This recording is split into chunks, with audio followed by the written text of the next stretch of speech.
Ladies and gentlemen, guys and gals, non-binary pals, and technical rainbow in between, this is Modular Media's Wrestling Podcast. I am your host, Chris, a Boingo Rider Gaston, and with me, as always, is my tag team partner in this endeavor. Vacuuminator is also here. Hello. What? I did the intro like I always do. It was nothing No, different. I know. I just fucked with you because You fucked sometimes on I me. have to. You fucked on me. Where's that referee? Still unironically the best wrestling meme. It bangs. It boongs. It bongs. So, wrestling. Wrestling. I don't think we did one last week because you were sick. Just no, it was the week before that we didn't do one. Ah, right. We didn't do an NWP. Nope. NP. No Price podcast the other day just Mhm. because I had RL situations, and then the AC broke. Oh wow. Yeah. What was that? It just busted. The condenser Mm. blew. Because we had like a couple power surges and it just couldn't handle it. So, got it fixed. Been good. But that's also why I didn't personally stream on my Twitch channel, twitch.tv/BoingoWriter, um, on Monday. You cheeky fuck. I'm getting better at it. I need to get better at it Getting on the good. Twitch channel. But either You do way, what you can. this we're talking about professional wrestling. Oh, is that what we're talking about? Yes, professional wrestling. I thought this was the major mathematics winning podcast. All right, fucking talk about some math equations then. Well, you see, I can't think of anything other than Steiner math. See, here's the thing. I'm just gonna let you stew in that joke. Wow. Just let you stew in it. You're just gonna sit there. You're gonna lay in that bed of dogs and I'm ticks. just gonna I'm just gonna stew like Grayson. Oh, oh. Hey, it's Trippy, shitpost extraordinaire. Yeah, I summoned them. Drippy, Some, what are your pronouns? You talk to us so often, I feel like I should know them. but either way, we need to start talking about the wrestling while I fix my Oh, do camera. we? Yeah, I got a slideshow. I put some time and effort into it. Oh, wow, look at you. Yeah, we have one every week. Yeah, well, I guess then let's talk about AEW Rampage 10/22/2021 from the James L. Knight Center in Miami, Florida. Yes. This is all right. Either go. Sick. The first match of this rampage was Orange Cassidy versus Powerhouse Hobbs, and it was really cool. Yeah, it was pretty solid. Nice mix of the two types of Orange Cassidy matches. It wasn't totally lackadaisical, but it wasn't fully firing on all cylinders. Mm-hmm. But it was good. Good. It. I barely remember. It's been so long. Yeah. But yeah, no, it's a match that happened. I remember liking it, and I don't remember who won. Do you have the result? Cassidy pinned with a mousetrap. Right, because he's going after Moxley because of what Moxley did to Yuta. Hmm. And I love how people on Reddit keep going, I think Mox is turning heel. Why was Mox so aggressive on Dynamite this week? Is he headed for a heel turn? I'm like, bitch, he already turned heel on Yuta if we're doing that. Yeah, remember, Mox is tweener. He's just leaning more heel right now. Hmm. But then we had Britt Baker versus Anna Jay for an AEW. No, it wasn't for a title shot. It was just Hmm. It was a non-title action. And it was pretty okay. yeah. It was a solid match. Definitely much more. active than I usually expect a Brit match to be, because Brit matches are usually a lot of dodging and setting up for the lockjaw. But there was some good, more physical action in this match, I thought. Yeah, Nana's shaping up to be like a really mainstay of the division. Hmm. But Britt Baker did win, right? Yes. Then we had an announcement for the brackets for the tournament. I don't have a picture of the brackets themselves. It was basically kind of what we were expecting. There's no like huge surprise. Oh, why is that person in there? Mm-hmm. But the most interesting thing was the top five ranked women all got a first round bye. So the Top four. brackets are, oh yeah, top four. So it's slightly different brackets than we're used to seeing with AEW. Yeah, so it works really good. It's solid. Mhm. Um, and we then had Pac versus Andrade El Idolo Part 2. Damn, this was just about as good as the first one. Mhm. This I actually like this much better than the first one, because the first one I felt like a bit of ring rust on Andrade. Here it was much clearer that he's just working a slower, more methodical style that kind of gets kicked up a notch due to Pac's offense. Yeah. And it was really nice and hard hitting, and yet still felt like they were saving stuff back. There's more in the tank between these two. Oh, very much so. I am just enjoying a lot of the Andrade Pac, that little area, because we'll get to that area a little bit later in the show of what they're doing in terms of story.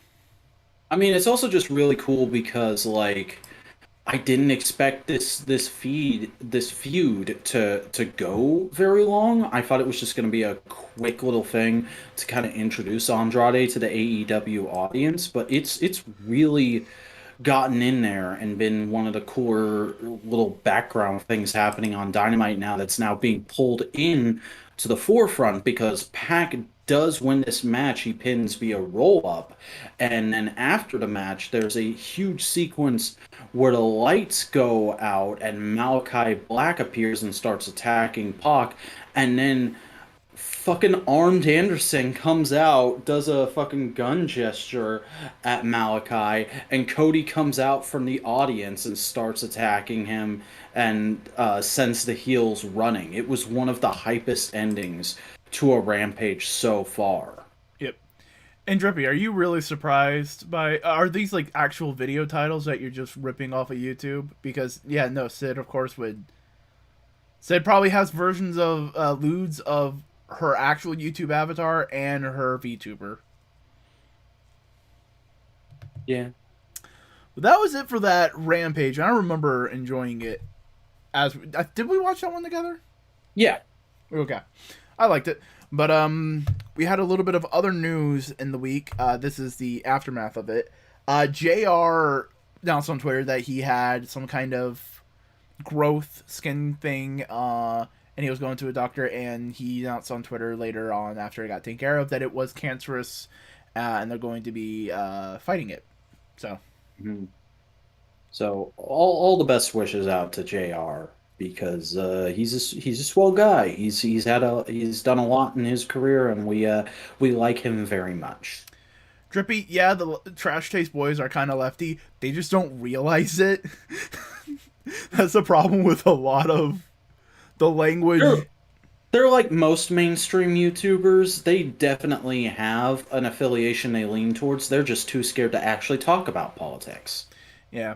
Or they don't, or they misunderstand the politics. They think of like leftist politics as a straw man that pop culture has created and not what it actually is. Mhm. So, but yeah. Also, I organized the slideshow a little bit differently. I put blank slides in between major section headers Ooh, to make it not a little bad. easier Not bad. to figure it out. But then, Dynamite, last Saturday night Dynamite, we had a world title eliminator match between Dustin Rhodes and Bryan Danielson, and this was so much fun. Instant, instant It was classic. so wrestle. It was so Hmm. wrestling.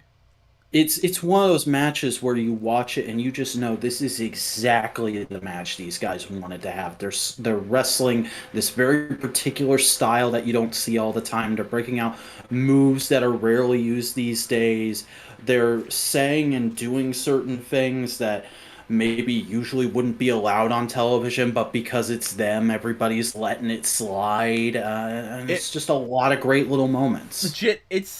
It is the spirit of a '70s wrestling match with today's technique and understanding and storytelling.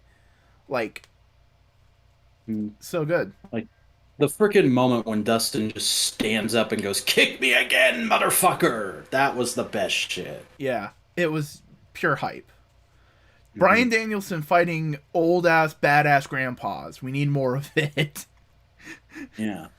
Also, it made Dustin look really tough even in defeat because he doesn't tap, he doesn't get pinned, he passes out in the fucking Roman Reigns guillotine submission. Yeah, Drippy. A lot of people do that. You gotta remember, most people, their definition of politics is simply, oh, government and bureaucracy. Politics is just how you interact with people.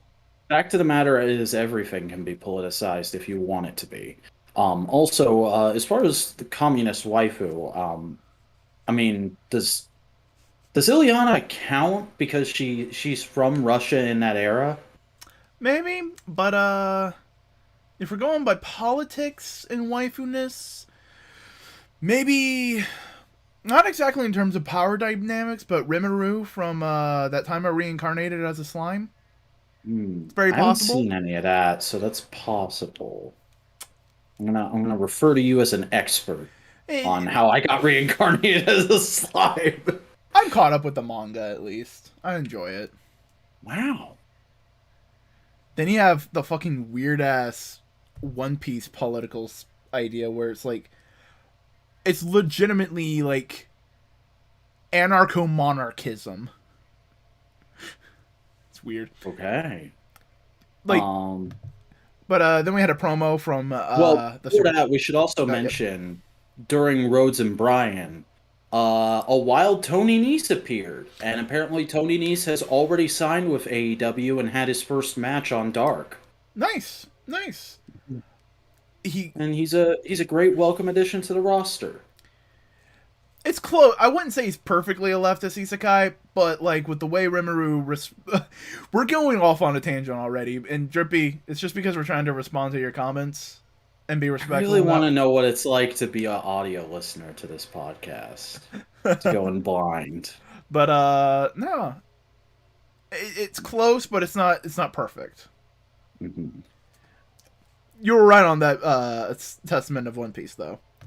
But then we had a promo from the Super Click. Mhm.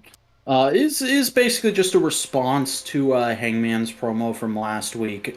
Kenny talking about how Hangman has a fear of success, how he's been distracted all this time, how he was doing the real work during the tag run, this, that, and the other thing, and throwing out all these little zingers here and there, and the whole time the Young Bucks are just yucking it up in the background until I forget what exactly he says at the end. But he says something really cheesy and stupid, and the Bucks are like, "Oh, that's hilarious! That's the best joke you've made all night." Yeah, it's a good promo. They always do good promos.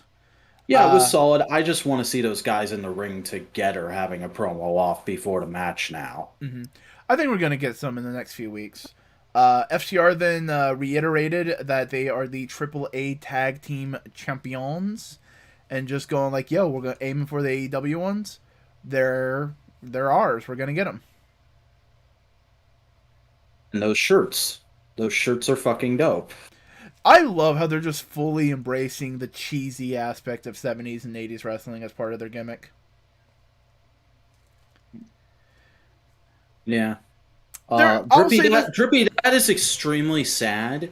You should be able to enjoy Home Improvement like any good boy. there's some good American sitcoms, but it's mostly like you gotta find the right ones. Hmm. Like Home Improvement's okay, but you also gotta remember it's fucking Tim Allen. and who wants to fucking Yeah, deal with Tim Allen. I'd say Psych is a sitcom. Psych is kind of sitcom-y. I've never seen Psych. I really enjoyed Psych when I watched it. Hmm. Arrested Development. I I watched the first two episodes of that show and hated it, but that's because it's a style of show I hate. It's very postmodern. It's very Yeah, referential and that kind of stuff. But we also then had a promo by MJF. I'm trying to remember the yeah, exact thing. It was I don't have the list in front of me. I can't have the list in front of me. good old Maximilian comes out to the ring, takes the mic from Shivani, who is there to interview Sting. But he starts basically cutting into Sting, talking about how he's old, he's out of step, he's just riding Darby's coattails, and Darby isn't that great to begin with. And hey, I beat the fuck out of Darby. Darby's not coming back anytime soon, so why don't you hightail it out of here, Grandpa? And then him, Wardlow, and Sean Spears beat up on Sting for a little bit, and he says something that made you very excited. I remember while we were watching this because it kind of keys into what MJF's character is at the core. Right. He's just shouting about how no matter what, Darby will always be second best compared to him. And it's reflected in Sting being there because Sting was never the main guy. He was always second banana to Ric Flair or Hogan or whoever. And MJF is terrified of that, of not Mhm. being the best, of not being recognized as one of the best. So like he's taking it out on Darby, who he sees being respected and loved more than him. It's a really interesting dichotomy. It is a very insecure bully character. MJF has possibly the biggest inferiority complex of any wrestler working today. And like that's always kind of been there, but this is the first time in a while it's really been brought to the forefront. I wonder if you can make an argument that that's probably why the dichotomy with Wardlow is so good, because Wardlow, he looks like a traditional ass wrestler, you know? Like he is an old school big beefy boy Vince McMahon wrestler, right? hmm And MJF shits on him constantly. I wonder if there's like an inferiority complex that he's not tall enough, he's not big enough, you know? Might be. There might be something there that you could play into. Also, Drippy, I had to go to the dentist today. Don't be baiting me with ghost praise. But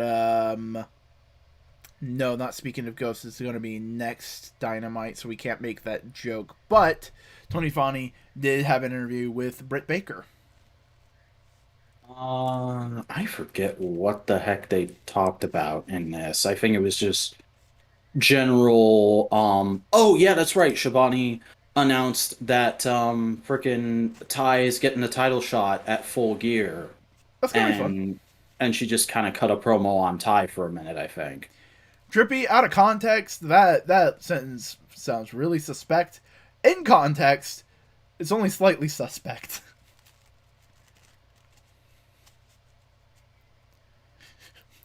About slime genocide. Then we had a first round match of the TBS champion Penelope Ford, Ruby Soho. It was good. Yeah, it was a very solid match. Ruby is really, really making a name for herself in AEW, and I've liked her look since moment one. She's always been like she had moments in WWE that made me go, "Oh, there's stuff in there." But like now that we're getting to see full length matches with her in AEW, I'm really getting high on Ruby's move set and whatnot. I think she's coming along as a fantastic in ring performer, or potentially even a hidden gem I didn't know about until now. I might need to go back and study up on her indie career. And Penelope Ford's just been improving ever since she stepped into the company. Oh yeah, Penelope is definitely the one of the better mid carders of their women's division, I would say. It's not an exact 1-to-1, but you know what I see Penelope Ford as? Like, I think she's kind of like AEW's Carmella. Yeah, The yeah, they very could definitely go that direction the with very her. image focused, but the image is knowingly bad. Like Carmella Mhm. kind of ties into that white trashy stripper sugar mama kind of vibe. Yeah, her and Bunny both kind of have that going, and I think they both handle it rather well.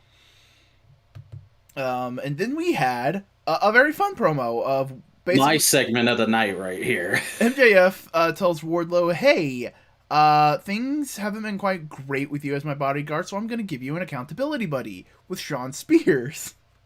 An accountability buddy, if you will. Yeah, and And they're they both just like, what? and it's a fun, goofy segment. I really hope this leads to an odd couple tag team storyline. That'd be fun. I wouldn't like here's the thing. I know the AEW tag division is supposed to be very serious, and I know there's other people who have been in line for the belts way longer, but like I kind of wouldn't mind these guys as the next tag champions just for the joke. If here's the thing, I don't want that to be. I don't want to be because then FTR is going to be like, "Yo, what the fuck, guys." Yeah, Uh, that's the thing. then we had Bobby Fish versus who? I don't have the list in front of me. Don't remember. Anthony Green, a fellow NXT cast-off from a recent round of releases. I never saw any of his matches, but I've heard decent things. Too bad I didn't get to form an opinion of my own in this match because it was very short. It was mostly to just pump up Bobby Fish, but also to show off Bobby Fish's character some more. Where he's a jockey dick. He's like, oh, that was it. That's the all I get. All right, fuck you. I'm just gonna keep fighting because fuck you. Yeah, because he's here to fight. He's a big old fight boy. I think he knows Muay Thai or something like Muay that. Thai, yeah. And then Punk comes out and goes like, yo, what the fuck, bro? Stop it. Hmm. Setting up some future stuff. I like how they're kind of booking Punk as like the new sheriff of AEW Yeah. because Cody and Hangman and all the other big name faces are a little too busy these days. Yeah, but Punk also seems to be the kind of guy who would purposely put himself in a position to try and keep people keep people on the level. Hmm. I read the first chapter of Fire Punch, Drippy, and then it's just too dark for me. I just couldn't get into it.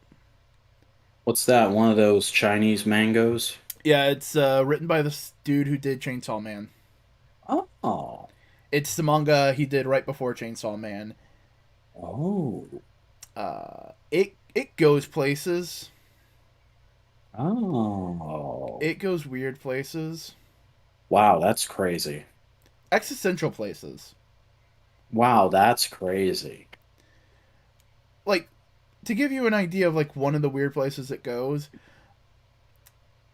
Okay, imagine a person with Wolverine's power,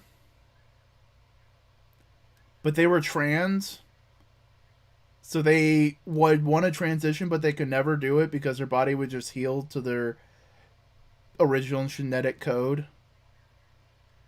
And just having to deal with that bullshit. There's a character that does that in Fire Punch. Wow. That's crazy. You know, hey, you okay there, buddy? I'm good. I'm great. You sure about that? So we didn't go backstage, and Tony Schiavone is talking to Leo Rush and Dante Martin, and they announced that yeah, they are going to be a tag team going forward, and their first match is going to be against the Seidel brothers. And Dante kind of reluctantly goes like, "Yeah, I guess that's great. I mean, you and I have literally never tagged together, and I barely know you, but I've had good matches with the Seidels, so why not? I guess." Yeah. This is interesting, but it's uncomfortably interesting. Mm-hmm. We then got. You skipped a fuck ton of stuff. No, I didn't. Yeah, you did. Okay, I didn't move the slide then. Yeah, that's the main event, dude. Yeah, hold on. I need to move the slide. Okay. Could have swore I moved the slide. It's okay. Live, everybody. I don't know why I didn't move it. It's fucking weird.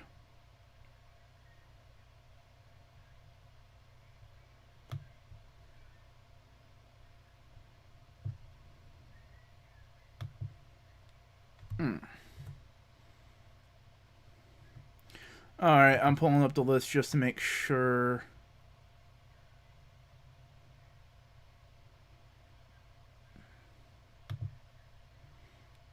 I have it in the right order before we continue. Drippy, I would prefer if we kept from discussing the private lives of other YouTubers in the chat or on the podcast, no matter how public they have become. Okay, yeah, no, it's in the right order now. Bup, bup, bup, bup, bup. Yep, alright, cool. It was just one slide that was out of place.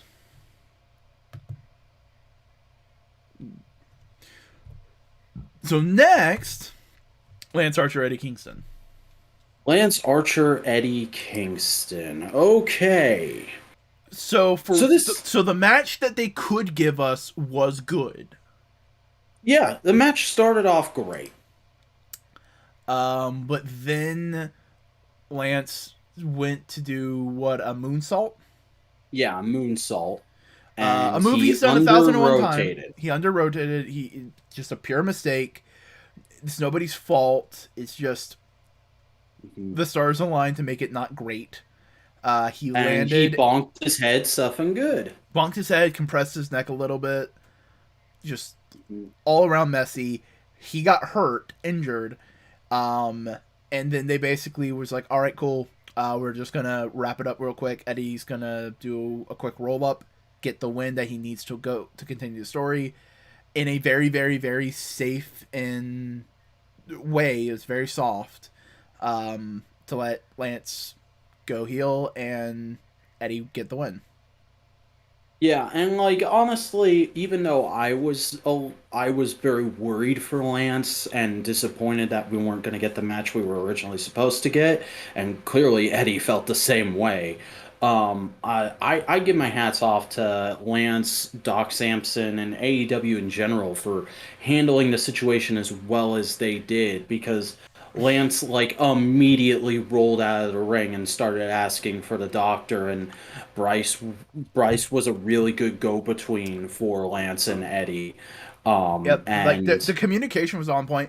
And here's the thing: we can openly acknowledge and criticize AEW for earlier examples of not being up to this level. You know, Hardy. The Hardy situation's biggest one.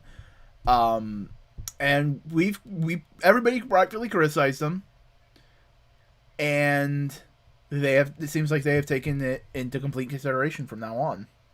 Mm-hmm. It was a good thing, I think, that they got to finish the match. Even if it wasn't the proper finish, because I'm willing to bet this match was supposed to go on at least another 5 minutes. Yeah.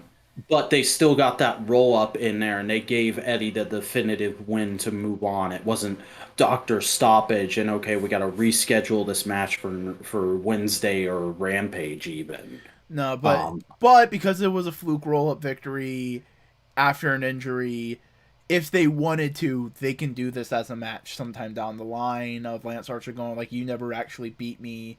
I was injured. It was a cheap victory. Fight me again." Yeah, this could be a feud going forward, which I wouldn't be too opposed to, and I do.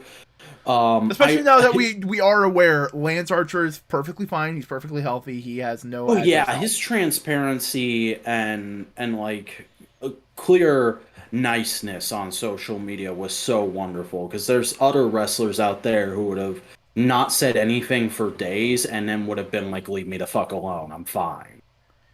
Yeah, but no, shitty situation that it had to happen. It was the best version of what could have happened. Yeah. Like, given that situation, this is the best way they could have handled it. So, to make up for time, we had Men of the Year with Dan Lambert come out and cut a promo And then the Inner Circle came out and cut a promo, and we got some more setup for this storyline. Yeah, a whole bunch of boys just saying shit at each other, and it was fine and fun. Yeah, it was, but it was very obvious. Like, go out there and kind of bullshit for a few minutes. Hmm. Not in a bad I way. mean, It's not like it was awkward. It was just more of like, okay, they stretched a 5 minute promo to an 8 minute promo.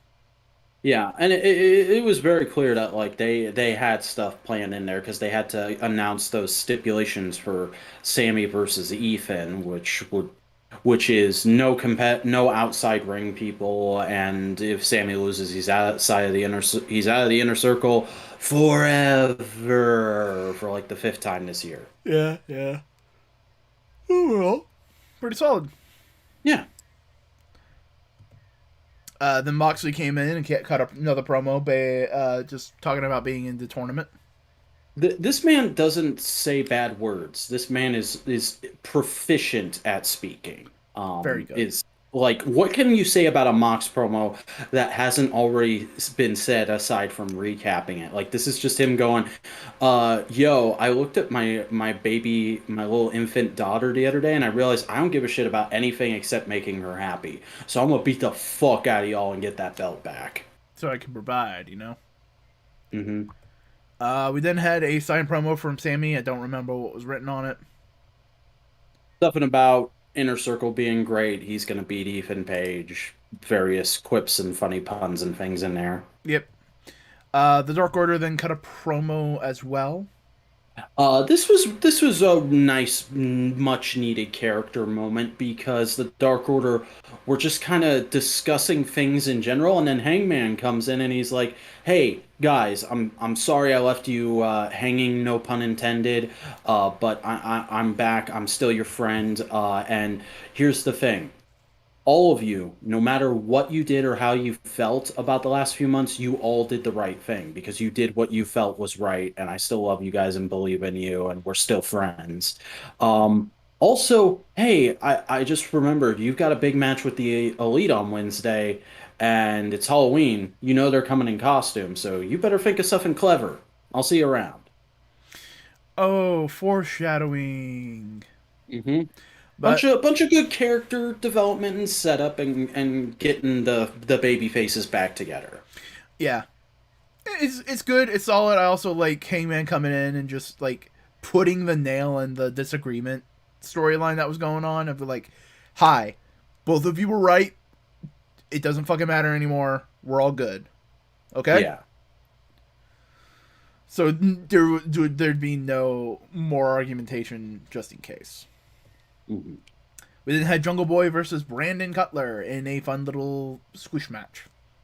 Yeah, this is proper squash match because he beat him in like 10 seconds, only a couple moves, and immediately Cutler taps out in the snare trap. And Jungle Boy gets on the mic and says it felt like a good warm up, but he wants to have one of the other elite members come out and face him now because it was way too quick. And like, you know, I wonder if AEW's been doing a promo class or something for some of their younger stars behind the scenes because Jungle Boy was notably improved on the mic in this little moment. Everybody's been improving just in general because, like, think of all the legends and people they have there that can just give information. Like Dustin Rhodes just being there, Mark Henry, Paul White, Yeah. JR, Tony Schiavone, And I and mean, Jungle Boy's been paired up with Christian for quite a while.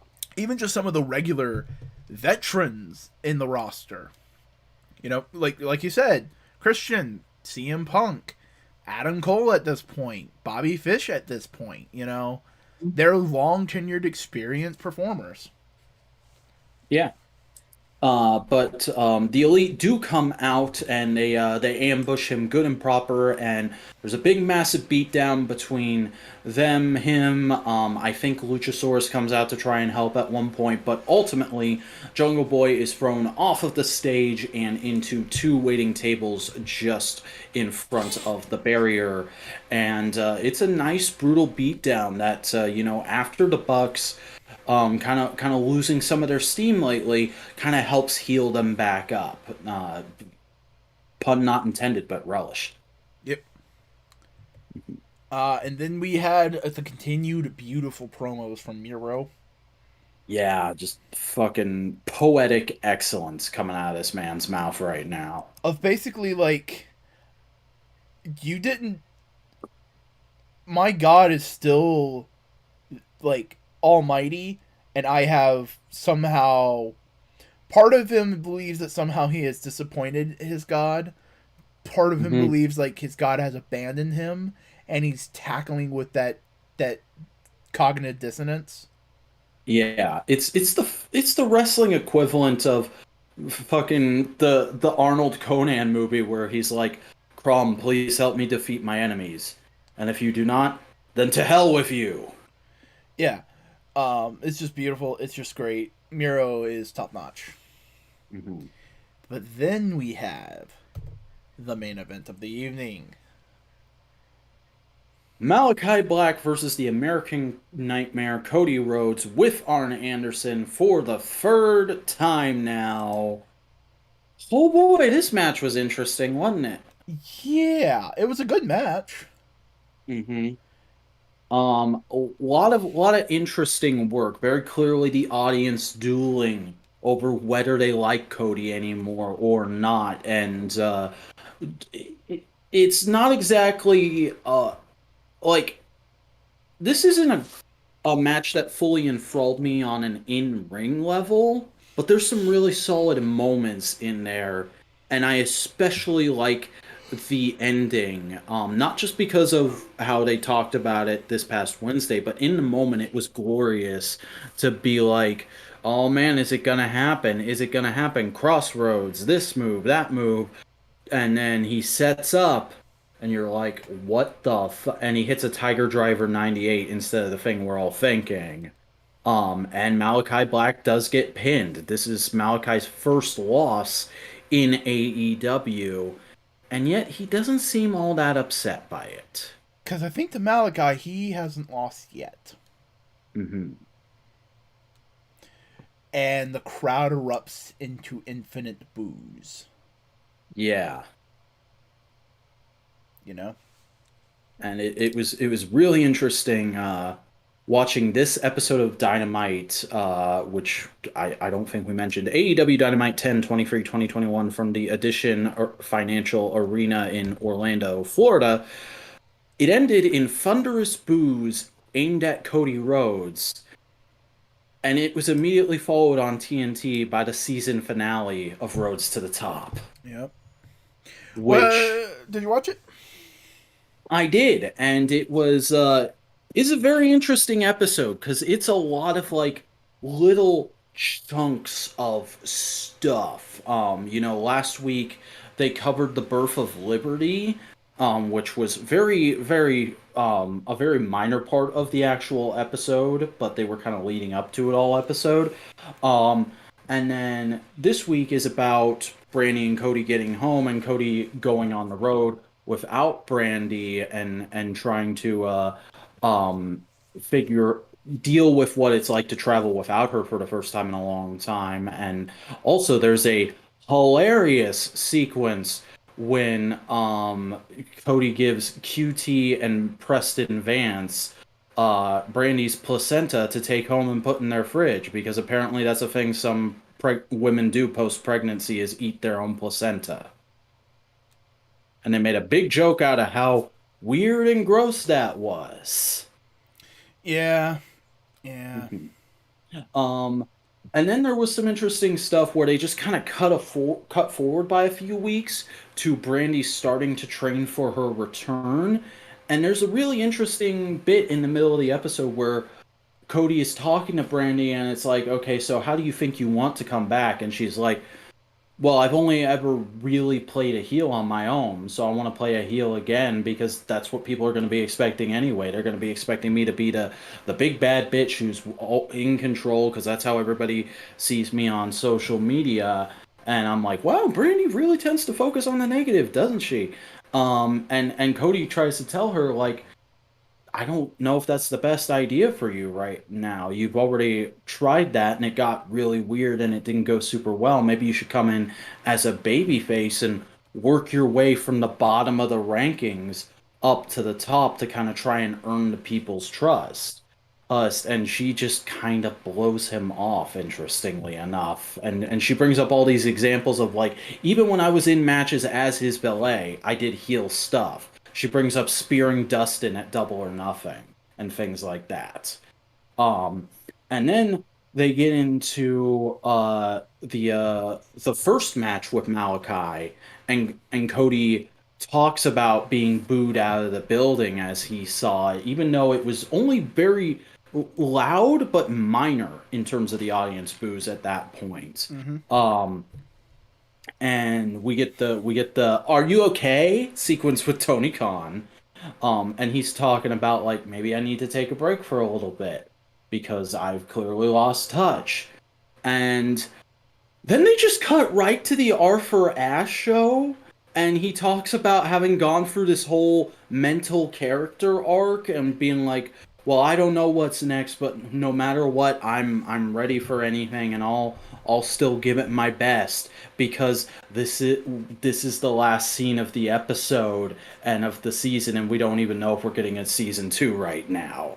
It it came off as like a really interesting episode of like everything's uncertain, like, oh, they're gonna leave off on a cliffhanger going into season 2. That's kind of interesting of like what's Cody's next step gonna be. And then they just throw in a happy ending in the last 5 minutes, and it felt super awkward. Yeah. Shame about that. Especially following that match. But overall, would you watch it again if they had a second season? Yeah, I think I'm gonna go ahead and keep up with it going forward as long as it's on. All right. Well, Mhm. in the meantime, considering all of that, tell me about Budge. Well, Budge is a nickname that John Silver has given Adam Cole, and Adam Cole hates. It's been a running gag on BTE for a while now. And this episode of BTE is just another sequence of Silver and Reynolds trying to recruit Budge again, as well as behind the scenes footage of the Elite promo, as well as their beatdown on Dynamite this week. And then we see a fun sequence of them trying to recruit -1 and -1 beating the crap out of the Bucks backstage. Um, and also talk of future matches to determine a new BT champion. And that's pretty much it. BT has been real short and simple this last week. And then we had the Charlotte. Yeah, the Charlotte incident. So, for those of you who are not aware, for all three of our listeners, let's go ahead and recap what actually happened, which was an episode of Monday Night Raw was supposed to contain a championship exchange ceremony between Charlotte Flair and Becky Lynch because Becky was the current Raw Women's Champion and Charlotte was the current SmackDown Women's Champion, and they had both been drafted to each other's shows, so they needed to swap the belts in order to have things make sense for branding. However, Charlotte did not like that idea. She thought swapping the belts made both of them look weak and that it was bad for their characters. So during this segment, which was her, Becky, and Sonya Deville in a ring, instead of handing the belt off and taking the belt from Becky, just throws the belt at Becky. And she's trying to get Becky to pick the belt off of the ground and hand her the other belt so that she still looks strong by comparison. And Sonya actually steps in and gets the belt for Becky and make sure the exchange still goes fine. And that's the big faux pas we see on camera. That's the big thing that goes off script. But then, apparently, immediately when the three of them got back to gorilla position, Becky and Sonya got in a massive fucking shouting match with Charlotte. And it was heard by pretty much everyone in the locker room. And Charlotte, because of the fact that she's the one who started it, Vince had her escorted out of the building by security. Mm. And like this is just the latest in a long line of things Charlotte has supposedly done backstage at WWE, that's been making her grow more and more distant from the rest of the roster and has been sort of giving off this elitist attitude that's kind of all kicked off with the release of Andrade and now Ric Flair. She's been getting more and more distant from WWE and acting like she's too good for them, even though she's one of their cash cows. Like she's champion right now because Vince sees it as there's not a lot of other women on the roster who have the star power she does, and she was actually drafted to the other network because Fox, I believe it is, specifically asked for her for the added star power. Um, and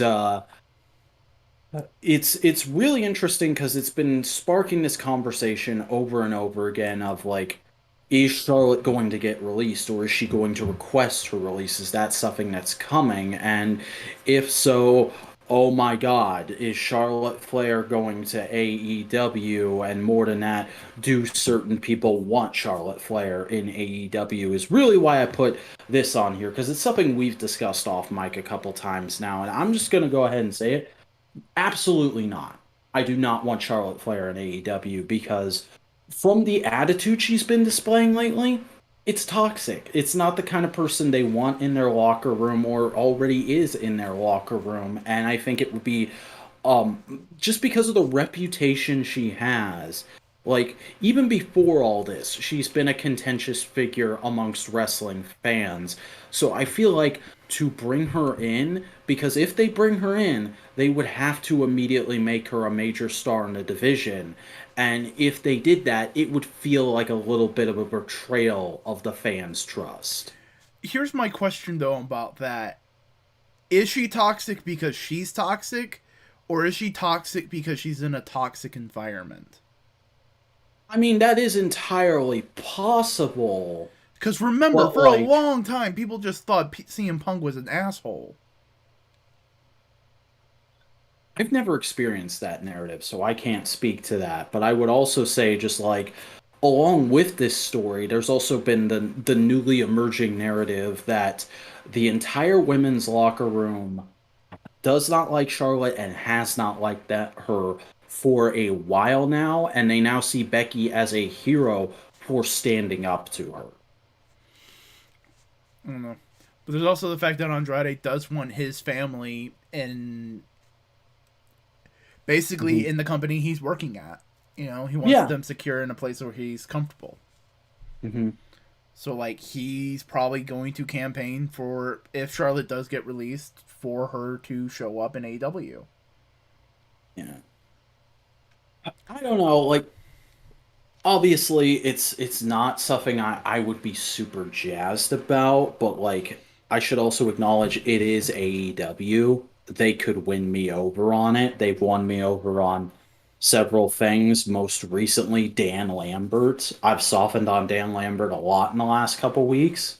Um but And I'm not saying it's Charlotte Flair wouldn't have issues. mhm. Like we've had issues in AEW before with Evilise. Yeah. Or Diamante's still trying in the company, isn't she? Yeah, yeah, yeah. I was trying to think if it was actually her or if it was Diamante because they were paired up together the whole time they were on TV. I mean, Diamante is dating Kira Hogan, and Kira Hogan's been showing up. So, Hmm. but I, because I did see someone write up basically a post of like, it's not unreasonable for Charlotte to be anxious and in poor mental health where she's at. You Fair know, enough. I'm not saying it's a great response. There's better ways to respond to all of it, Hmm. but again, it's just I don't know. It's figuring it out.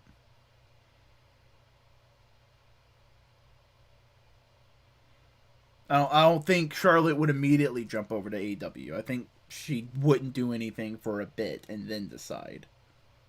Yeah. But then we had Sammy vlog. You want to tell me about Sammy? Oh yeah, Sammy's vlog was really damn good this week. I actually really enjoyed this episode because it starts off with a bunch of funny arriving to the venue bits of just like, oh shit, there's Fuego without his mask. I have to edit this bit now. Oh man, we're in the car and we're cracking jokes. And then they get there and and Sammy runs into Brian Billman and he's like, hey, there's one of those high school car washes over there. A bunch of girls in bikini. You pay an extra 10, they get all up on your car, and they're like, Brian, Jesus. Um, and then we had the finals of the Sammy Vlog Championship tournament, which was between Charlie Hardcastle and Dustin Rhodes, and Dustin Rhodes in a water bottle throwing competition. The fucking 60-year-old is the first ever Sammy Vlog champion. Dustin Rhodes, the most Zoomer boomer. hmm And it's fucking hilarious too, because the whole tournament he's just been like, "Wait, what do I have to do? Okay, I did it. Can I leave now? I have other stuff to do, kids." And when he wins the belt, he's like, "Wait, I won? What do I get?" And they hand him the belt, and he's like, "Oh, this is mine now? This belt looks like shit." And the whole time, Charlie, who's like a fan favorite on Sammy's vlog, is just standing in the background, defeated and sad. It's the funniest thing. Especially because immediately following that, we get a number one contenders match between Ty Conte and -1. And Ty wins, which leads to a hilarious moment of basically two siblings having a play fight about no, I won, no, I won. Aw. Um, we then see the what is going. Oh, there's a really cute bit where Sammy's getting cleaned up after a match, and Thunder Rosa has apparently started vlogging, and she just comes up and she's like, "Hey, Sammy, what do you think I should name my camera? I'm trying to come up with a name for my camera." He's like, "I don't know, the Thunder Cam," and she's like, "That sucks," and walks off. What should we call my Thunderdome? That sucks. mhm. And then we get a prolonged sequence, which is clearly basically like a dark match type thing, of the entire vlog crew going out to the ring and just hanging out, cutting a little promo, talking to the fans, and then the Acclaimed come out and and do a rap on them, and then CM Punk freaking comes out and beats up the Acclaimed, gives both of them a go to sleep, and they're like, "Oh my God, CM Punk's a part of the vlog crew. It happened. Everybody tweet at CM Punk and tell him he's in the vlog crew." And that was the whole vlog. This is a lot of fun. I need to go. I need to go back and watch this last episode of Dark, because apparently Kid Bandit was there. hmm And the debut of Too Fast, Too Fuegos. I need to see that myself. Do you have no idea who Kid Bandit is? Do you? Wasn't he? He's Hey, easy segue. Isn't he an ROH guy? No, he is a Nightmare Factory guy. He's his character, his gimmick is real life shonen pro tag. Oh yes, you were telling me about him. Yeah, he showed up on Dark, and it's just like, oh, that's neat. Yeah, that's cool. But no, All right. other back to the easy segue. Ring of Honor just yesterday, I think it was. Yeah, Ring of Honor announced that they're basically looking at a company-wide restructuring at the moment because to back things up, for those of you who aren't aware, Ring of Honor is one of the biggest independent promotions. It's basically the AEW of the 2000s. I know some people would argue Impact because it was a little more mainstream, a little more on TV, but ROH was a very sport-focused indie darlings come to play here and hone their craft before they go off to WWE type promotion. And it's always kind of stayed that way, and it's been a big part of that. A large part of pre-AEW BTE episodes take place at ROH tapings. Like, it's a big deal of a company, and it's also a big deal because during the pandemic, it's arguably been the most responsible company because until very recently, they did nothing in front of audiences. They had a proper COVID bubble for all of their talent, for all of their tapings, and they were like regularly testing people. And when the pandemic first started, and they were trying to figure out how to film things in general, they just kept paying people for shows that were scheduled. They never took anybody off the payroll unless it was for public relations reasons, I guess you could say. Um, and it seems like all of that has kind of broken the bank per se and come back to bite them because yesterday Dave Meltzer tweeted out that they had released their entire roster, literally every bit of talent that was on pay. They were still technically booked through the end of the year, and they're going to get paid for all those shows, but all They're the free. contracts all the contracts will be prematurely up, and everyone can start working wherever they want, effective immediately. Um, and then this statement came out, which is basically to summarize, just confirming the talent releases and saying that they're going to a lot of their TV shows are now going to be re-airings of old content leading up to a couple pay-per-view shows they have left, culminating in Final Battle in December. And then after that, they're taking a big hiatus, I think until March, they said. And that will be a massive restructuring and reworking of the company with a new debut look and roster by summer of next year, hopefully. And we've also learned today that they put their entire content library up for sale to the highest bidder. And AEW is looking to start up a streaming service. hmm And I mean, like, it's like, where do you even begin with this? Because we're not ROH No, guys, no. but we have We we respect have guys we ROH. like who work in ROH. I love Danhausen. I love Jay Lethal, EC3. Mm-hmm. I've only seen a couple of Briscoes matches, but I like the ones I've seen. Fucking oh god, what's his name? Now I feel bad.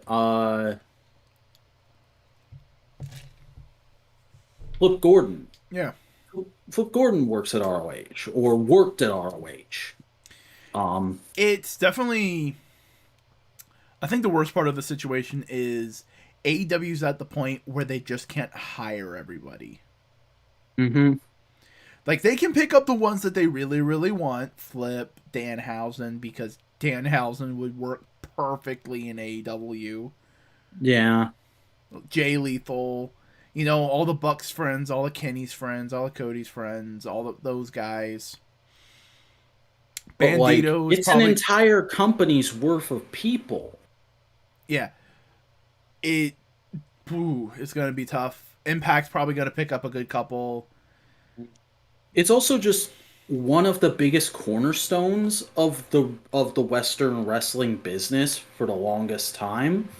Like you got to think, this is where Samoa Joe, CM Punk, AJ Styles to a lesser extent, Brian Bryan Danielson, Danielson, all the you owe me a soda.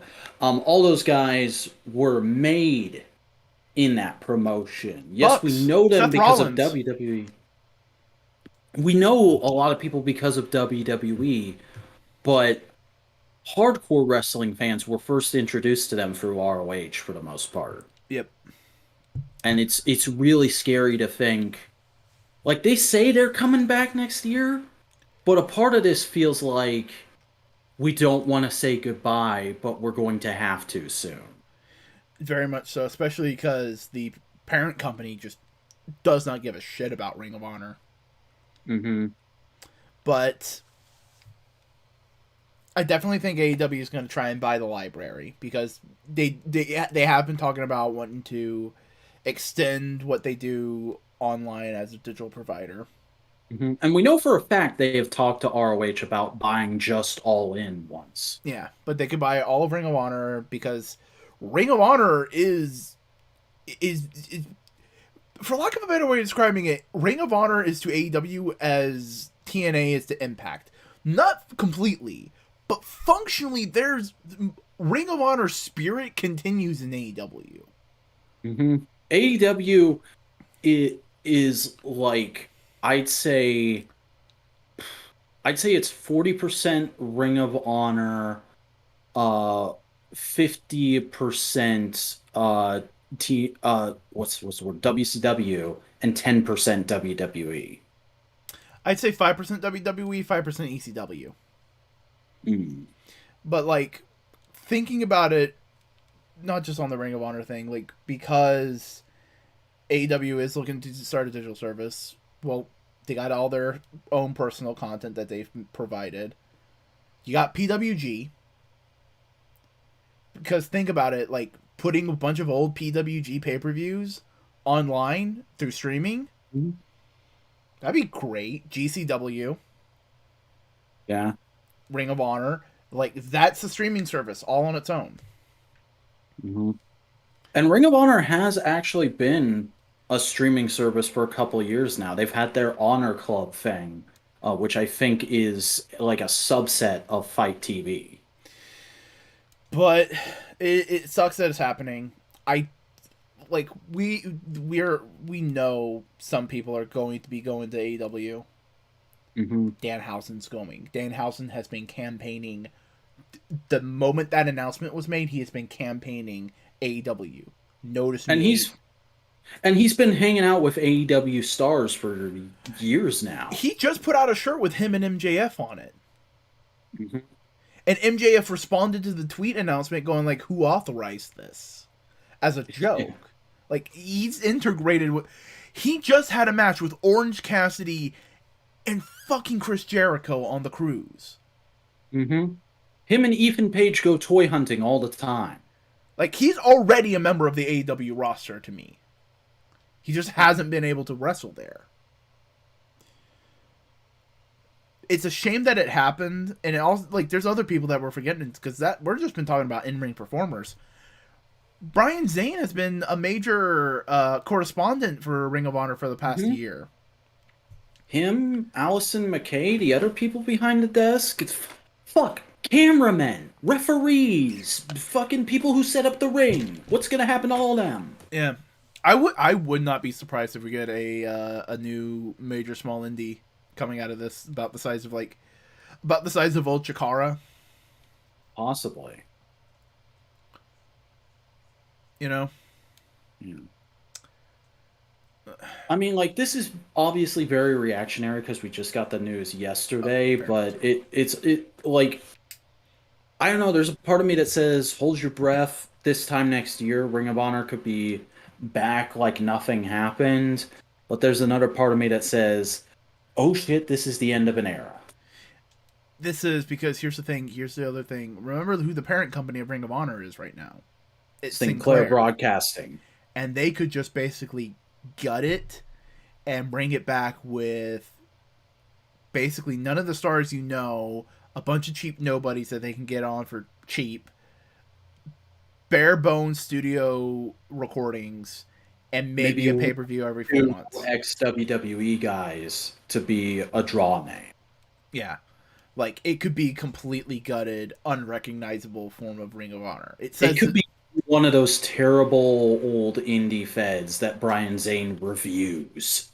Yeah, it could become one of those. It could become like WWE NXT 2.0. That kind of vibe. I can see it going that way. Yeah. Because there's no money. Like, I can't... They don't have the money to buckle down and refocus on hardcore indie style wrestling right now. Because the money, all the money for that is in AEW. Like, they need the cash flow of fans coming in, and they haven't had that in like a year and a half. Even before then, Ring of Honor has just been bleeding people. But there could be a good side to this too. Like, thinking about it, it's like they could get rid of a lot of the booking and inner office people that have just been dragging Ring of Honor down, like Bully Ray. Yeah. I mean, they got rid of what's his face, the fucker. The villain, Yeah. Marty. It's amazing. I think he's the only person who didn't have any kind of bounce back from fucking WrestleGate. I don't remember what we actually called it at the time. Um, Um, but like I still hear about or I keep saying Joey Janela, Joey Ryan. I still hear about him every once in a while. I haven't heard anything about Marty Scurll in like years now. last I remember, he's been wrestling in Puerto Rico. Hmm. Interesting. And I But think like he I still hear about Tessa Blanchard sometimes. I still hear about fucking Jimmy Havoc. last I heard about Jimmy Havoc is he's quit wrestling. He's taken up a delivery job. Yeah, but like that's still hearing about him. I knew nothing about what was going on with the villain until you said he's been wrestling in Puerto Rico. Yeah, And even then I bet even you don't remember how recent that information is. I remember seeing something of like he's trying to marry someone to get a green card. Okay. Uh, the name was Deeb, but I don't know if it's Serena Deeb. Don't think it would be though. No, Serena Deep does not seem like the kind of person who'd go out with who'd even consider going out with a fuck boy. Yeah, shame about Ring of Honor, but at this point, what can we do? It's just I feel sorry for the Ring of Honor fans that have just been sticking by. I feel sorry for just everybody. Yeah. Uh, Here's hoping for debuts of EC3, Danhausen, and Flip Gordon at Full Gear. I can definitely see Danhausen sooner rather than later. Hmm. Jay Lethal as well. Jay Lethal's good people. Now, before we start Dynamite, do we want to take a quickie break and get some liquid and release some liquid? Yeah, I could do a Piz. All right. We will be back in just a mo, folks. That's not the button I wanted. That's not the button I wanted.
It's all right.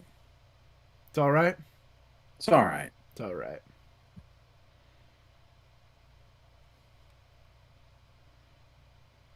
We're back. Are we? Yeah. All Yeah. right, let's talk about AEW Dynamite 10/27/2021 from the Agnes Arena in Boston, Massachusetts.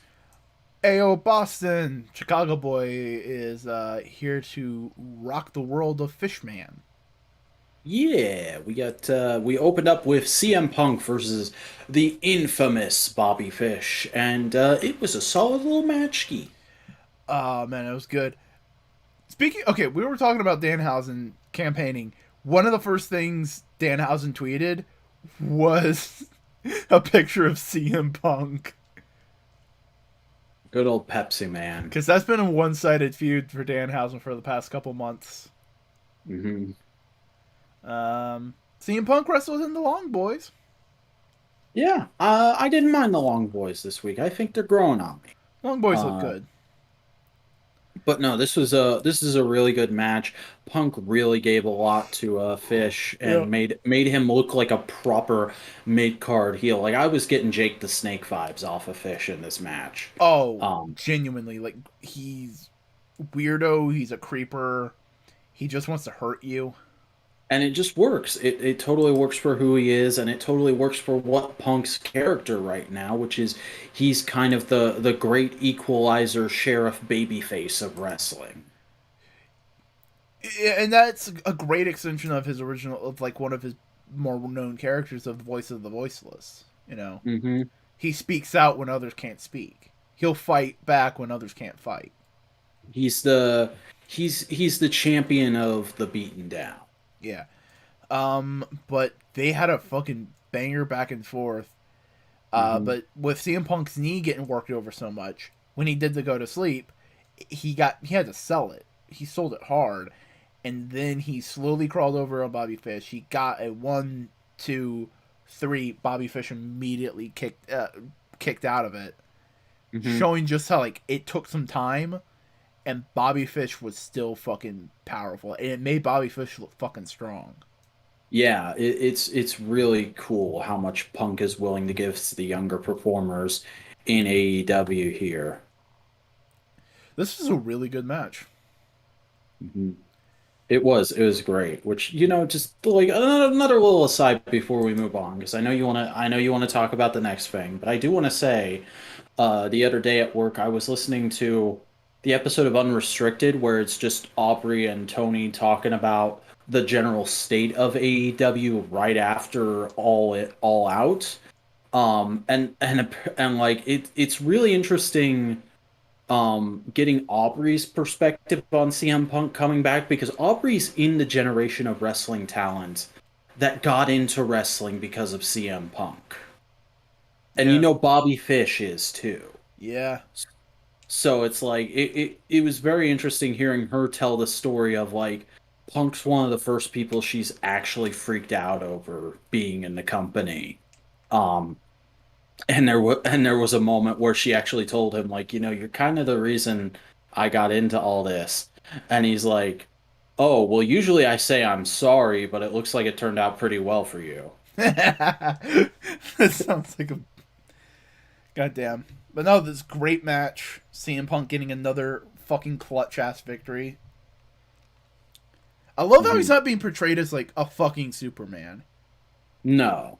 He has struggles, and he clearly didn't have a ton of training or retraining before getting back in the ring. Like they're letting that ring rust kind of tell the natural story that it does, and I dig I that. mean, it's obvious he still did cardio training because Mhm. he's still able to continue. He doesn't look completely wasted at the end of this. Yeah, he's not Grandpa Taker or anything. No, no, no, no. Not Oldberg levels. No. But then we had a promo from Aleister Black. Basically, Alistair? fuck off, Malachi. Brain does weird things. You know this. I know we're allowed one every once in. Malachi Black, basically confirming what everybody was thinking. If like, oh, you just wanted him to just be the asshole, and you won. You got what you wanted out of Cody. He's just being booed. That's all you needed. Hmm. He needed to put a crack in the armor. He didn't necessarily need to get to the. He cracked the shell. He's letting somebody else get the nuts inside. As we'll see later on. Mhm. But yeah, no, just continuing that stuff, continuing that character, great character. Mhm. And it works again. Remember, he wrestled Dante Martin, and because Dante Martin was true, he was honest with who he was. Malachi respected him, but Cody's dishonest about it. He's lying to himself. You know, to an extent. Yeah. We then MJF comes out to fulfill his quarterly wrestling quota, as Excalibur put it, against Bryce Donovan, who is an indie jobber, as I understand it. yeah, but he's also local, so why not? Mm-hmm. And he beats him real quick with the Heat Seeker, and then starts cutting a promo, just talking about Sting and Darby and all the same stuff. There's a really cool character moment where the lights go out and Sting's music starts playing, and MJF points out like, "Oh, it's a joke. I set it up. I was just trying to tease the crowd. Ha ha ha." But if you watch Wardlow during that moment, Wardlow's surprised and then immediately annoyed at MJF for probably not telling him he planned that. Yeah, because him and Sean Spears are laughing it up. Mm-hmm. And then the lights go back out, and he goes like, Sean, this isn't Sean. What are you doing? Boss, that ain't me. Yep. And then they come back up, and Sting attacks them from behind, and MJF gets chased out into the crowd where Darby's fucking Where's Waldoing it up and takes off his mask and beats him up well and good and sends MJF packing with Wardlow and Shawn laid out in the ring, which is interesting. After getting hit by a thumbtacked skateboard. Mm-hmm. Like him, like that's I love it now that without the trucks. I like the board by itself. Yeah. Because the trucks make me worried. Understandably so. But yeah, nah. That was a good segment. And then we had the segment with Tony Schiavone and Britt Baker and her lackeys of Tony Schiavone just going like, hey, so you fought Abaddon on the Jericho Cruise. And Tony Khan is making a match. Because Abaddon pinned her on the cruise. That on this Friday's Rampage, it's going to be a trick-or-treat match. Or what was it exactly? No, they called it a trick-or-treat match. Or trick-or-treat match? I think they just said trick-or-treat match, but like it's close to Halloween, so we're calling it that, but it's basically a no DQ match. Yep, between Britt Baker and Abaddon. If Abaddon wins, she gets a full title opportunity. I'm not a fan of that stipulation. I understand why they don't want to just have a title on Rampage. It's okay, but like I just. But also like, I get where you're coming from because it's like, okay, Abaddon already pinned her, she should get the title shot, but like that technically didn't happen in an AEW ring. I prefer it when like you get an opportunity for pinning the champion from like a tag team match. Fair enough. Because then you pinned it, but it's like also you're not like, because again it's repeat matches. We just don't want repeat matches. Britt's gonna win the match. Yeah, I assume. But like, but also like, there's another thing to talk about with this match. I think that I try to give you the benefit of the doubt, but I think you might not be aware of or considering. Because, so I watched this episode without you because I got worried about spoilers because I thought a certain someone's non-compete clause was up last night. It's still had 2 days. Yeah, I think a lot of other people thought it too, because literally during the show he tweeted 2 more days. But that's Rampage. True. Is it possible that we could get Wyndham Rotunda, father of Abaddon? No, because Rampage is pre-recorded. Hmm. Rampage is already recorded. People already saw all the matches on Rampage. Ah, yeah, I didn't think of that. So maybe Wednesday. Yeah, maybe Wednesday. But also I feel a little bad for Abaddon. She hasn't been on TV in months, and she's just pulled out for a Halloween match. Just like, yeah, she works. Fits the gimmick and everything, but like, He's an odd character. You gotta find obtuse places to stick her in. yeah. By the way, we're gonna get that match on Rampage this Friday. Mhm. I do agree with Adam Blampier though. She is the most legitimately scary character in wrestling ever. Because it's the makeup is so good, but it's so simple. Hmm. Then we had the TNT match with 1,001 stipulations between Sammy Guevara and All Ego Ethan Page.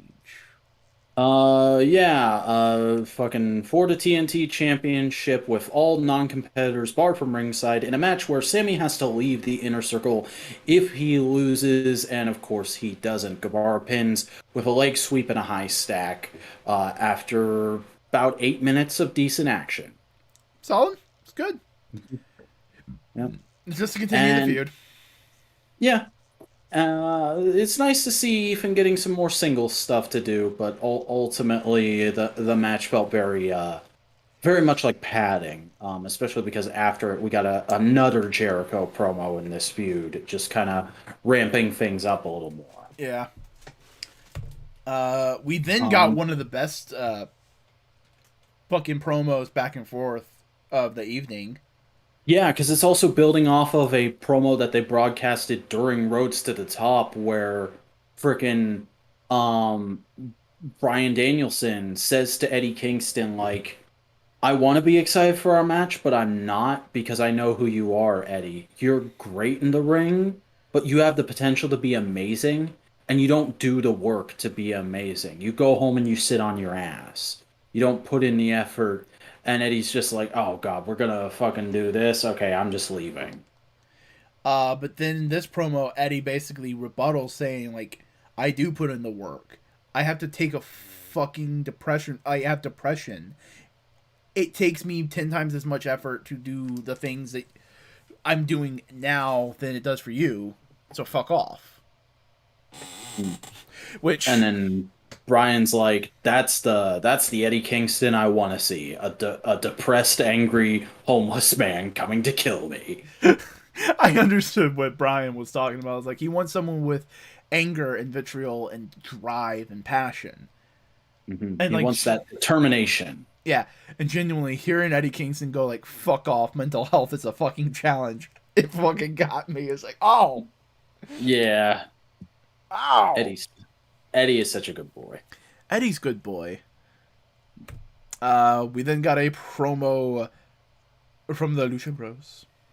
Hmm. A really fun promo because they're happy because Ray Phoenix is back, and it's funny because they let Penta talk in Spanish a whole bunch, and then they start to do a Penta says, and then Ray cuts in and talks about some stuff in English, and then Alex goes, "Okay, the Lucha Bros say," and then cuts the whole promo again for them. Yeah, but again, nice to see him. Yeah, really solid play on what they've been doing. You want to talk about your gal? My my fucking wife. Oh my god, she was legitimately the most beautiful she's looked in a while during this match. I'm not gonna lie. The woman of 1,000 holds Serena Deeb versus my wife Hikaru Shida in the TBS Championship tournament. This was really good. Some of the best payoff I've seen to set up booking in a long while because friggin' we had that match a few weeks ago where it was advertised as, oh, she is going to be the first woman to get 50 wins in AEW and we got a trophy for her and everything. And She doesn't win. Deeb makes her tap out in the Serenity Lock, and it's a definitive. Finally, we have a definitive heel turn for Serena Deeb, and she beats her up with the trophy and everything, and it's great. And here, Hikaru comes out with the trophy, and she's like, "I am going to beat the fuck out of you," and she proceeds to beat the fuck out of her, and just barely get a win in with a deep hook sweep high stack type thing. And after the match, Deeb is so pissed at this that she continues the fight, very much like Bobby Fish from the previous episode of Dynamite. She continues the fight. She starts hitting Sheeta with a chair, and they end up having to get pulled apart by the refs and Jerry Lynn. Even though Sheeta's going to move on in this tournament, I don't think we've seen the end of this feud, and like I am so excited for more because these two are really good in the ring together. I just want to point out, so I saw it somewhere. Serena Deeb was in the pink, and she was doing some Hitman stuff, Mm-hmm. like the full on figure four against the post. Yeah. Beautiful work. I love that move. All of it was just so good. All of it was solid, fucking hard hitting. And it wasn't hard hitting in the way like typical Sheeta matches are, where like there's a couple. I don't want to call them like they're choreographed or like. I don't want to call them hokey or the chair spot where she does the running, jumping. And she does that in this match, but it's not even the biggest, most impressive moment in this match. There's a really cool turnbuckle fall away slam type thing. Yeah, but like that's earlier on in the match. Like for most of the match, for like the second half of this match, it is pure just like, no, okay, fuck you. I'm just gonna fuck you over. We're just gonna fight. Mm-hmm. Genuinely, the AEW's women's division has been rocking on fucking cylinders. It's so good right now. It's the best it's been since the beginning of AEW. Yeah. Then we had the Crypto Bro. Yeah, Tony Schiavone talks to Leo Rush and Dante Martin backstage, and like, hey, you know that tag match we were gonna have on Friday? Turns out Mike Seidel's injured, so it can't be a tag match. So we're just getting Dante Martin versus Matt Seidel for like the 8th time. Yeah, they booked themselves into a corner, and then the injury happened, and it's like, what else can we do? Mm-hmm. And it's almost funny because Dante's like, I'm okay with that. I don't really care. I've had a lot of matches with Matt, and they've all been good, so why not? And Leo's like, you should be more determined, though. Yeah. Buy Bitcoin. We're making fun of Leo as if he's a crypto. He's not a crypto bro. That's not his character. Mm-hmm. They're alluding to it, but it's not overtly his character. That being said, though, Leo totally bought the Power Rangers NFT. Oh, Leo buys the character of Leo Rush buys a shit ton of NFTs. He got wrapped up in that ape one. You know it. Yeah. That's his profile picture on LinkedIn. Oh my god. And then we had the squashiest of squash. This match made a lot of people on Reddit upset, I noticed. Preston Vance with Alan Angels and Alex Reynolds of the Dark Order versus Jon Moxley in the AEW World Championship Eliminator Tournament. This was a crazy quick match because Mox just comes out, rips Ten's old... I kind of could have called that this was happening. I didn't, but I really could have because Ten's wearing his old mask. And they just immediately rip it wide open. And they say, like, oh my god, Mox bit him. And then they do a blade spot. And he comes in the ring, he's bleeding, he's all woozy. He gets paradigm shifted, 1, 2, 3. Mox advances. It makes Mox look like a beast, and it makes you sympathetic for Ten, hopefully. Mm-hmm. Especially because they did some setting up for this. They had talked about in certain things coming into this match, like Ten's first match in AEW was against Mox, and Mox broke his arm. Yeah. Like, It's a fascinating character Jon Moxley's using right now. Mm-hmm. Because it's the same character. It's been the same all the way throughout. It just feels fresh. Yeah. It's a lot more intense, though. Mm-hmm. Then we got another backstage promo with FTR, the AAA champions. Yep. Just talking again about how they want the AEW belts, too. It's spinning plates. That's what they're doing. They're spinning plates. Mm-hmm. We got to get to Full Gear somehow. And then we had the next promo. You want to talk about the next promo? Okay, so the American Nightmare Cody Rhodes comes out with Armed Anderson, and he basically just runs down everything that's going on right now. Talks about where his character's at and the sort of perception of him. He makes some really interesting comments about like, I I I get that you guys are gonna feel the way you want to feel, but you can boo what you want and cheer what you want, but at the end of the day, things are still gonna go the way they go. And like, I know you guys have an immense amount of respect for the guy who signs the checks, but don't forget who built the bank. Um, just such a weird line because like I'm still not sure what exactly he means by that. And then he goes on to literally take off his shoes and throw them into the audience and say, just try for a minute to put yourself mentally in my shoes, which came off as almost Karen-esque, I want to say. Uh, and then there's a moment where he's like, I know I've let a lot of people down. I know I've lost my focus, but here's the thing. I will not turn. He literally says, I will not turn. And then he proceeds to issue a public apology to everyone in the Nightmare family, the audience, and walks over to Arn and tells him how much he respects him and how much it is an honor to share the ring with him. And then Andrade comes out and basically goes, you know the difference between you and me, Cody? You care what these people think. I don't. That's literally it. And I'm going to kick your ass to prove it because you fucked with my match a couple nights ago. And then the lights go out, they come back up. Malachi's there, he misses Cody, and freaking Pac comes out to make the save. Because Pac is feuding with Andrade. Yeah, it's a very interesting line they're walking with this segment here, and what they're setting up, which I'm guessing is going to be a tag match between the two sets of guys at Full Gear. I see where Cody's going though. Hmm. He wants AEW to have a John Cena. A character whose whole point is the divisive discussion behind him. Interesting theory. Think about it. He says, you can do whatever you want. I'm going to keep being me.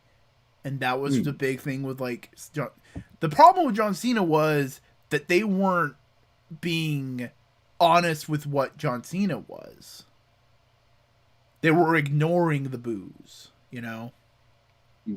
Well, this is, like, purposely trying to cultivate that idea while acknowledging the boos and playing with them.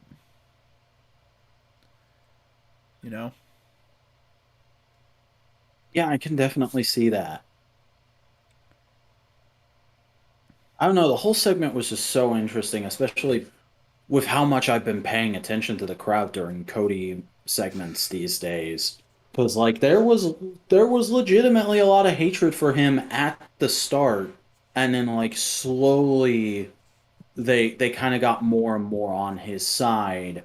But you can also tell there's still very much that undercurrent of nah, fuck you though. Yeah, which is very fascinating.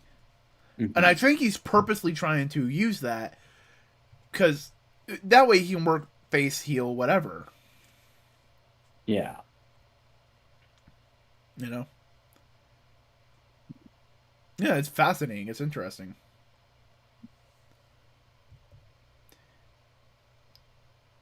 And then we had the main event. Yes, the Dark Order, consisting of Evil Uno, Stu Grayson, Colt Cabana, and John Silver, versus the Elite in a big old tag match with costumes and shit.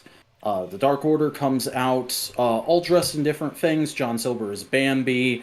I'm Brian Zane also pointed out he could be a John Deere.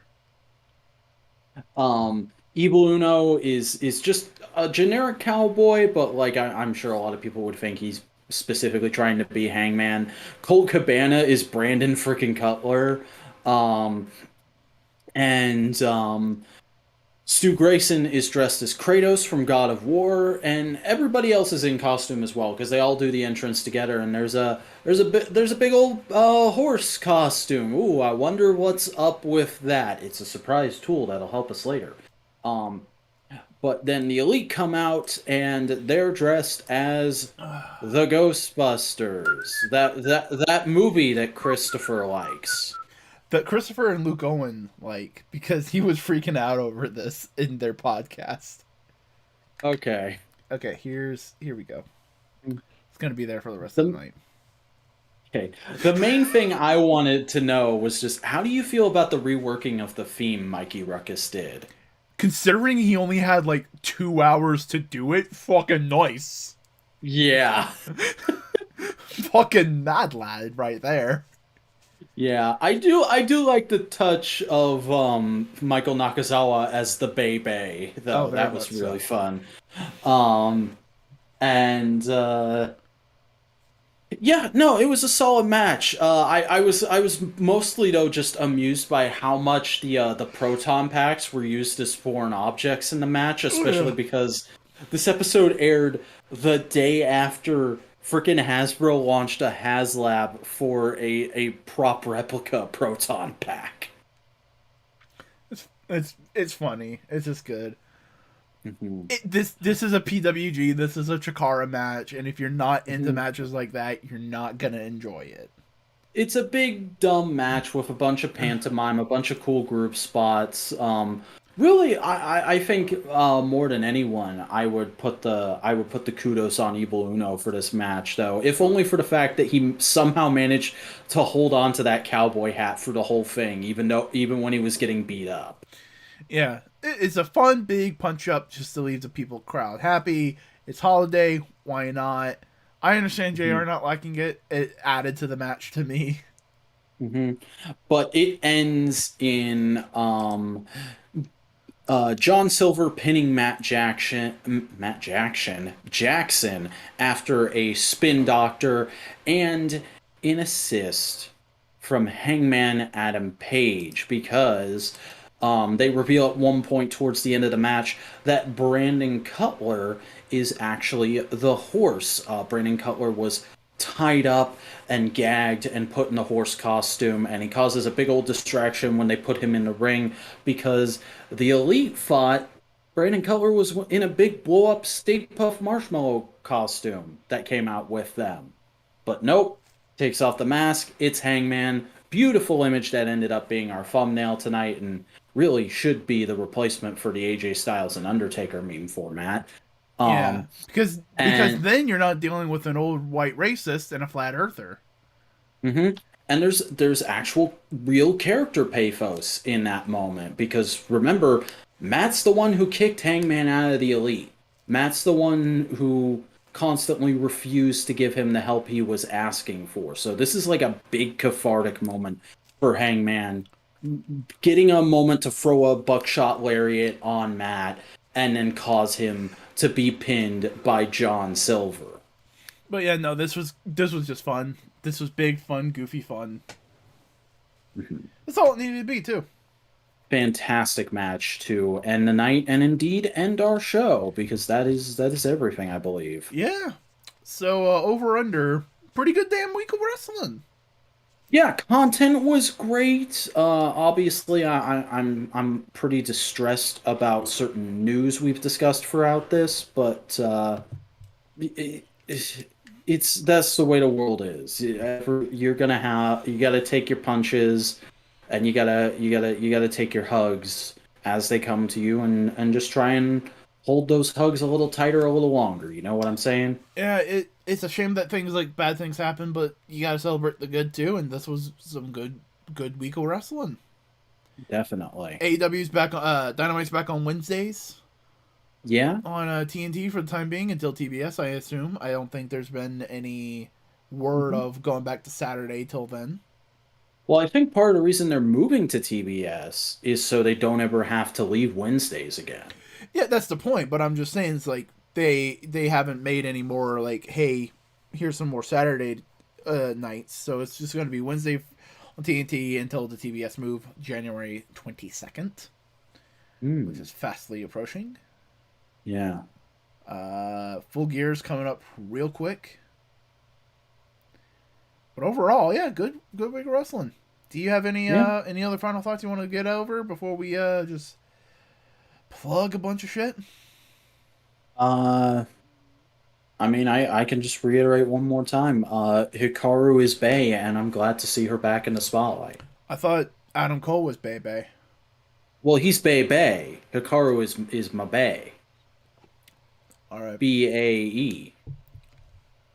all right, Lord Simpleton. Tell the people where they can find you. YouTube.com/the vacuum eater is where I post videos about things and stuff. I'm working on stuff, and I had planned to have it out by the end of this month, but it doesn't look like that's gonna happen at this point. Probably closer to Thanksgiving than not, I would say at this point. But there's still stuff going on. It's just trying to balance working on that on the back burner and also trying to get a bunch of personal stuff I've been putting off for quite a while done on the front burner. So we'll see what happens, but you can always check out my massive backlog of content at youtube.com/the vacuuminator and see me tweeting about anything and everything at the vacuuminator on Twitter. Alrighty, tidy. Hey, howdy. I'm Chris Boingo Ryder Gaston. I make a variety of content on the internet. You want video essays and editorials? You look for me on Boingo Ryder on YouTube. You want tweets? Boingo_Ryder at Twitter. You want Instagram posts at Boingo underscore on Instagram. You want TikToks? Boingo_Ryder on TikTok. You want Twitch streams? Twitch.tv/Boingo I stream right now every Monday, Tuesday, Wednesday, and Friday. And in fact, tomorrow, Friday, don't remember the date. What's tomorrow's date? October 30th. Or no, October 29th, because it's already Friday. The 29th. Uh, I'll be having a big Gun Fun Goof stream on Twitch. We'll be talking about some spoopy stuff in a haunted mansion, Thick. and we'll be doing a bunch of stuff. So follow me there. And in the meantime, you can also follow us here on YouTube at Modular Media. Subscribe, like, and comment on this video to get this podcast and many more, including No Price Podcast, where we talk more about movies, comics, merchandise, and more. Twit, where Vac and Buster talk about tokusatsu, and Components, where we talk about everything else. Yeah. Any final thoughts? I like wrestling. Yes, I do. I like wrestling. How about you? Alrighty then.